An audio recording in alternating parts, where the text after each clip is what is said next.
Dakshina Kannada bus ಮಾಲಕರ ಸಂಘ, Canara bus ಮಾಲಕರ ಸಂಘ ಹಾಗೂ ಸೇಂಟ್ ಅಲೋಶಿಯಸ್ ಕಾಲೇಜು ಸಂಯುಕ್ತ ಆಶ್ರಯದಲ್ಲಿ ಬಸ್ಸು ಚಾಲಕರ ನಿರ್ವಾಹಕರ ಮಾಹಿತಿ ಕಾರ್ಯಾಗಾರವು ಮಂಗಳೂರಿನ ಸೇಂಟ್ ಅಲೋಶಿಯಸ್ ಕಾಲೇಜಿನ ಮತಾಯ ಸಭಾಂಗಣದಲ್ಲಿ ನಡೆಯಿತು.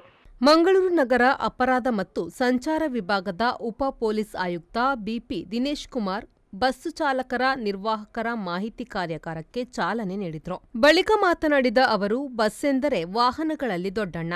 ಹಾಗಾಗಿ ಸಣ್ಣ ವಾಹನಗಳಿಗೆ ತೊಂದರೆಯಾಗದ ರೀತಿಯಲ್ಲಿ ಕಾರ್ಯನಿರ್ವಹಿಸಿ.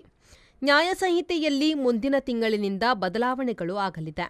ಸಂಚಾರ ನಿಯಮ ಉಲ್ಲಂಘನೆಗಳ ಶಿಕ್ಷೆಯ ಪ್ರಮಾಣ ಮತ್ತು ದಂಡದ ಪ್ರಮಾಣ ಹೆಚ್ಚಾಗಲಿದೆ ಎಂದರು. ಮಾಡ್ತಾ ಇರುವಂಥದ್ದು ಬಹುಶಃ ಇತ್ತೀಚೆಗೆ ಸೋಷಿಯಲ್ ಮೀಡಿಯಾದಲ್ಲಿ ಕೂಡ ಬಂದಿತ್ತು. ಯಾವುದೊಬ್ಬ ಬಸ್ಸಿನ ಚಾಲಕ ಆರಾಮ್ಸೆ ಮೊಬೈಲ್ ಫೋನನ್ನು ಉಪಯೋಗಿಸಿಕೊಂಡು ವಾಹನವನ್ನು ಚಾಲನೆ ಮಾಡ್ತಾ ಇರುವ ಬಸ್ಸನ್ನು ಚಾಲನೆ ಮಾಡ್ತಾ ಇರುವಂಥದ್ದು.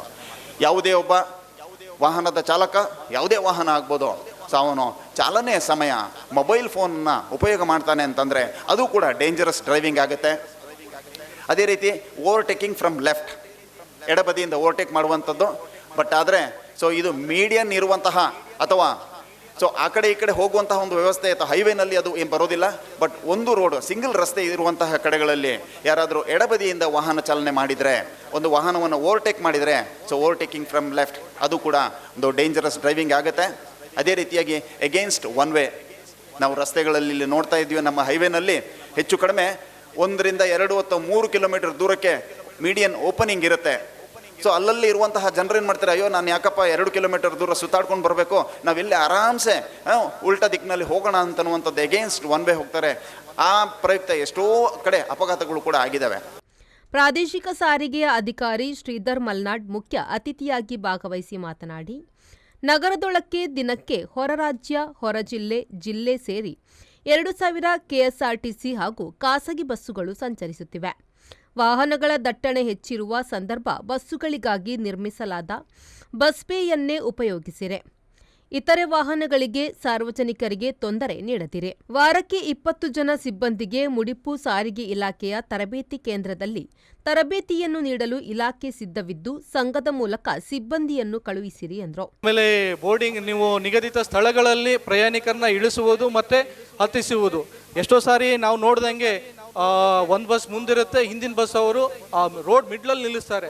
ಈ ಕಡೆಯಿಂದ ನಾವು ಲೆಫ್ಟ್ ಸೈಡಿಂದ ಯಾವ್ದಾದ್ರು ವಾಹನ ಬಂದು ಅವರಿಗೆ ತಾಗೋದಾಗ್ಲಿ ಅಥವಾ ನಾವು ಬರಬೇಕಾದ್ರೆ ಲೆಫ್ಟ್ ಸೈಡ್ ಬಂದು ಅವು ಪ್ರಯಾಣಿಕರಿಗೆ ತಾಗೋದಾದ್ರೆ ಅದು ಕಂಡಕ್ಟರ್ ಮೇಲೆ ಜವಾಬ್ದಾರ ಆಗ್ತಾರೆ. ಸೊ ದಯವಿಟ್ಟು ತಾವು ವಾಹನಗಳನ್ನು ಏನಿದೆ ಲೆಫ್ಟಲ್ಲಿ ನಿಲ್ಲಿಸಿ, ಬಸ್ ಬೇಯಲ್ಲಿ ನಿಲ್ಲಿಸಿ ಪ್ರಯಾಣಿಕರನ್ನ ಇಳಿಸಿ. ಯಾಕಂದ್ರೆ ನಮ್ಮ ಆಫೀಸ್ ಮುಂದ್ಗಡೆ ನೋಡ್ತೀವಿ ನಾವು ಪ್ರತಿ ದಿವಸ. ನಮ್ಮ ಆಫೀಸ್ ಮುಂದ್ಗಡೆ ಒಂದು ಬಸ್ ನಿಂತಿರುತ್ತೆ, ಅದ್ರ ಬಸ್ ಪಕ್ಕದಲ್ಲಿ ನೀವು ನಿಲ್ಲಿಸ್ತೀರಾ, ಆ ಕಡೆ ಅವನು ಇಳಿದು ಮಿಡ್ಲಿಂದ ಈ ಕಡೆ ಬರೋದೇ ಕಷ್ಟ. ಸೊ ದಯವಿಟ್ಟು ಯಾವುದು ನಮ್ಮದು ಲೆಫ್ಟ್ ಸೈಡ್ ಇದಿರುತ್ತೆ ಬಸ್ ಬೇ, ದಯವಿಟ್ಟು ಬಸ್ ಸ್ಟ್ಯಾಂಡಲ್ಲಿ ಅಂಥದ್ರಲ್ಲಿ ನಿಲ್ಲಿಸಿ ಪ್ರಯಾಣಿಕರಿಗೆ ಅನುಕೂಲ ಮಾಡಿಕೊಡಿ.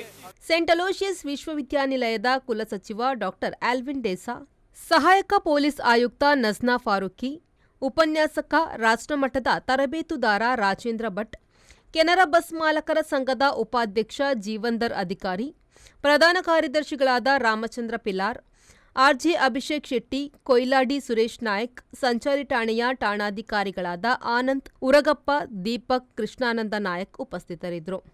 Bureau report, V4 news, Mangaluru.